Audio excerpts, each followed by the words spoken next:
Hi everybody, you're listening to Comics and History Christmas Special 2018.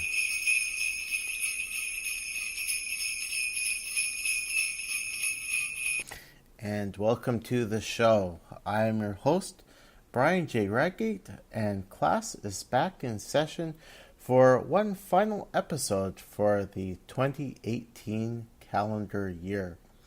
This time out, I'll be reviewing The Flash, Volume 2, number 73. The writer is Mark Waid.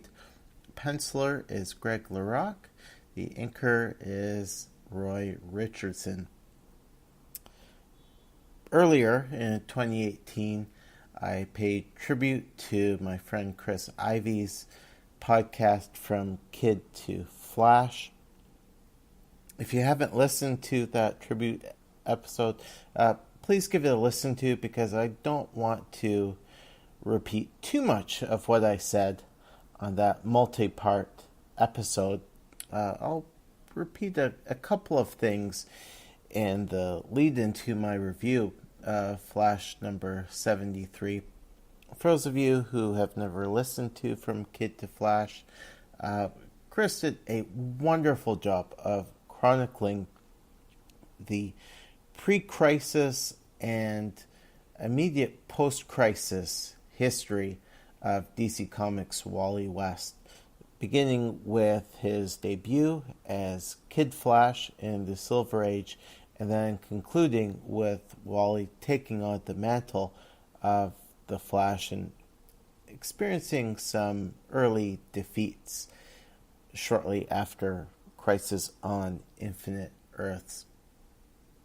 I said at the time that I recorded the tribute episode that I would be reviewing this issue for the Christmas special.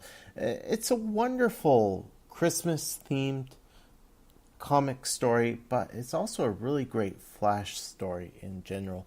I know I'll say this later on in this episode, but Flash number 73 is really an issue which you can read and enjoy any time of the year. It's certainly a lot of fun to read or reread at Christmas time, but there are certain themes within this particular issue which really speak to the entirety of Mark Waid's time on The Flash.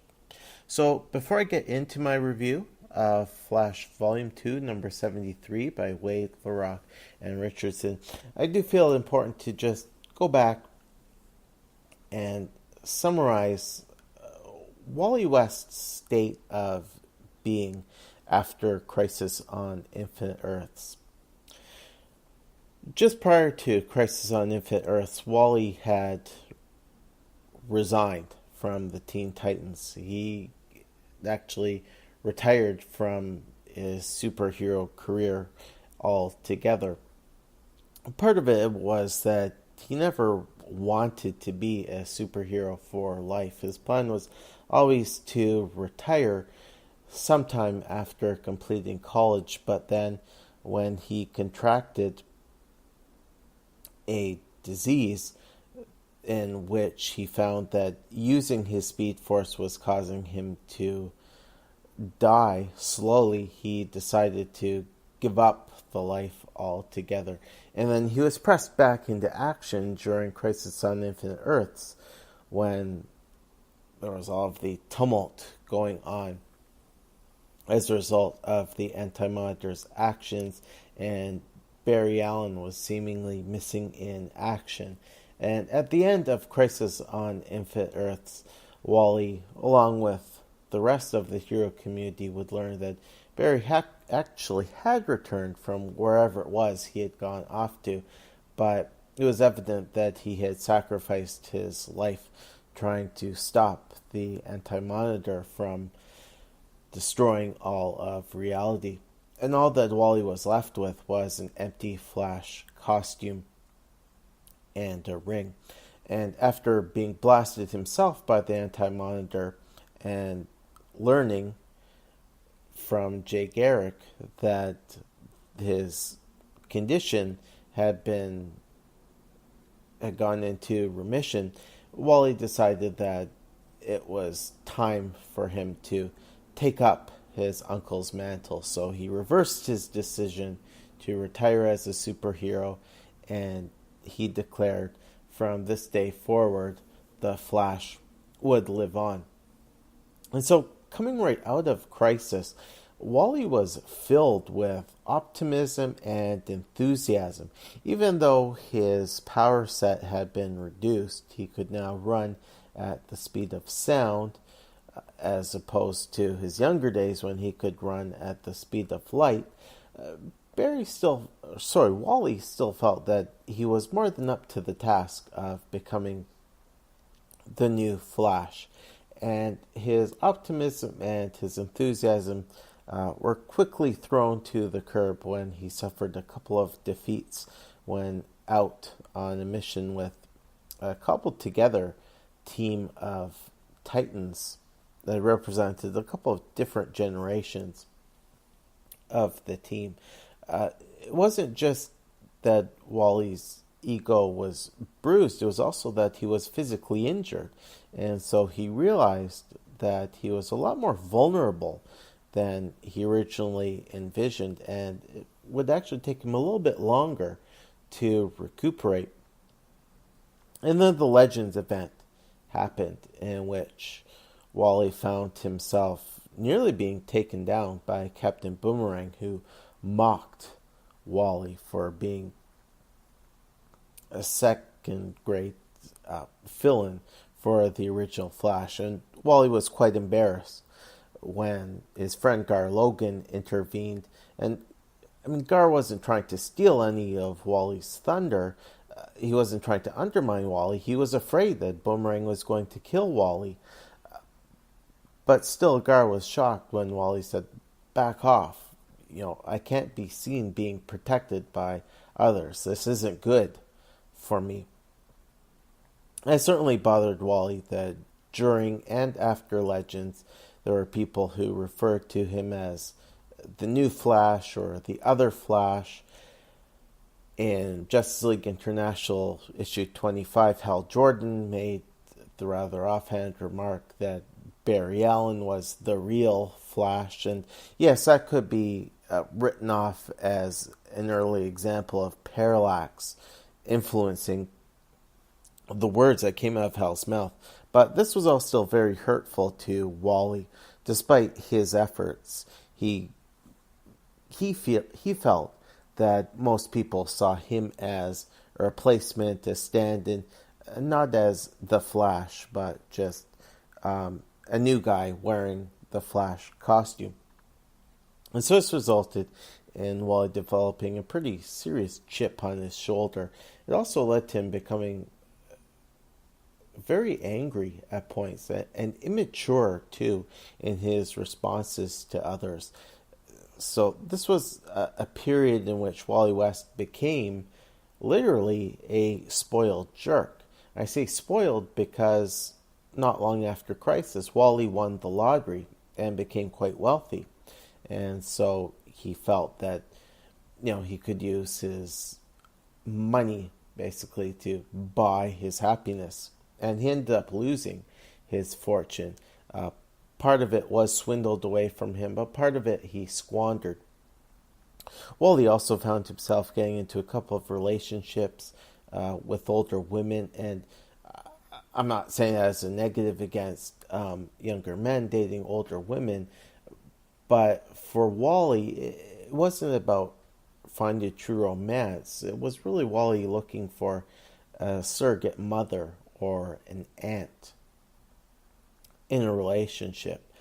It was also explained post-crisis that Wally was not so close with his parents as he was in the pre-crisis reality, and certainly it didn't help Wally that going forward in the post-crisis era, both Barry and Iris were dead.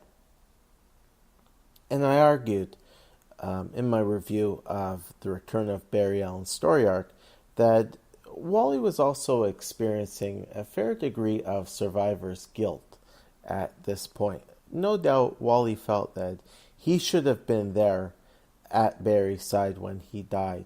And when could argue that maybe Wally was thinking that he should have been the one to die instead of Barry.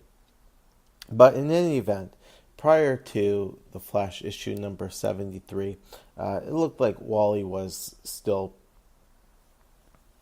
a number of steps away from really stepping up and becoming the Flash and taking up his uncle's mantle. The second volume of The Flash was written initially by Mike Baron, who I learned from talking with my friend Sam Noir, that while Baron was writing The Flash, he wrote from the perspective of Wally being addicted to cocaine while going out in his early days as the Flash. And after Baron, William Messner Loebs came on the book, and he settled things down a bit for Wally. Wally was still coming across, though, as an immature jerk, certainly over in Justice League Europe. Wally West came across as the European branch's version of Guy Gardner. But once William Messner Loebs finished his run on the book, Mark Waid came on, and maybe this was purely Waid's initiative, or maybe it was DC feeling that it was time to start progressing Wally's character further, bringing him back to his roots, bringing the concept of the Flash back to one of the Flash being an everyman, one of the really good, upstanding guys in the DC universe. And so during the Mark Waid run, we see this incredible period of growth for Wally in which he sheds that spoiled jerk persona.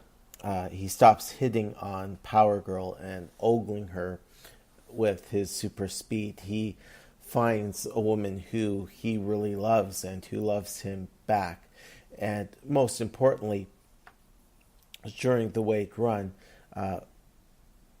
Wally finally is able to confront his demons. He's able to realize why he's been running at reduced speed, and he's able to come to terms with his feelings about losing his uncle. And in so doing, he realizes that he shouldn't be worried about replacing Barry or making people forget Barry Allen, but he can take the mantle of the Flash and make it something of his own. And so going forward, Wally West goes on to become what a number of fans view as their Flash. So much so that when Barry Allen returned in Final Crisis, there were a lot of angry fans who said, "Really? No thanks. We've got our Flash, and it's Wally West." I can't remember which issue it was when Mark Waid came on board with the Flash, but Waid was doing some setup in the issues leading up to the return of Barry Allen's story arc, which kicked off in Flash number 74. Also over in the pages of Justice League Europe, the writer there was doing his part to show that Wally was becoming more aware of how he had been acting around others, and Wally was depicted as being someone who wanted to grow up, who wanted to improve. And certainly Mark Waid was focused on this a lot in his initial issues. So just leading up to the Flash number 73, we see Wally beginning to say the right things. We see him expressing a desire to be better. We see heroes like Hal Jordan looking at Wally and saying, "Yeah, you're beginning to come around. You know, there's still a ways to go, but we can see the potential in you." And this Christmas-themed issue, issue number 73, is very important in kicking off the next stage in Wally's development and growth as a hero. So let me get into a synopsis now of The Flash, Volume 2, number